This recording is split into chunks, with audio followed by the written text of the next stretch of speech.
দাদা এইবোৰ কথা আপুনি আগতো আহিছে তেতিয়াও ক'লে আমাক দিন গেলি ইয়াত আমি পৰীক্ষা কৰাই কিন্তু আপোনালোকে ধ্যান নিদিয়ে পঞ্চায়ত হয় না এতিয়া নহয় পঞ্চায়ত এতিয়া সমা হৈছে ন আমাৰ পঞ্চায়ত হোৱা কিমান হ'ল নহয় এইখন এটা 3 নম্বৰ বাৰ হৈছে ফাৰ্ষ্ট কেছটি আপোনালোকক আমি একদম সম্পূৰ্ণ 100% ভোট দি জিকাওঁ কিন্তু আমাৰ ৱাৰ্ডতে আপোনালোকে বঞ্চিত কৰিছে স্কিম মানে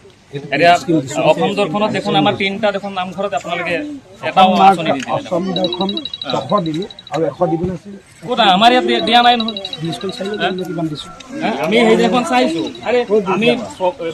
আমাৰ ইয়াত সম্পূৰ্ণ 100% ভোট আমি আপোনালোকক দিওঁ ঠিক আপুনিও গম পাই ভালদৰে কৰিছে হয় না তথাপিও আমাৰ ইয়াত মানে এই ৱাৰ্ডৰ পৰা কয়লাপাথৰ পৰা বঞ্চিত কৰিলে তাৰপিছত নহয় আমাৰ শিৱ মন্দিৰ বঞ্চিত কৰিলে হৰি মন্দিৰ বঞ্চিত কৰিলে কেলে কেলে চৰকাৰী পইচা দিব নোৱাৰে না মন্দিৰ নামঘৰ দিব আমাৰ এইবোৰ নামঘৰে হয় কবি নামঘৰ প্ৰতিশ্ৰুতি কেলে দিলে আপুনি আহিছিলে ন কৈছিল আপুনি নিজেও আহিছিলে প্ৰতিশ্ৰুতি কেলে দি কৈছিলে আপুনি ভাওনা দেখিলে আপুনি কৈছে যে নহয় অসম দৰ্শন ধৰি দিব কেতিয়া ধৰি দিব আপোনালোকে আমি খাৰি অসম দৰ্শন আমি কৈছিলে আপোনাকে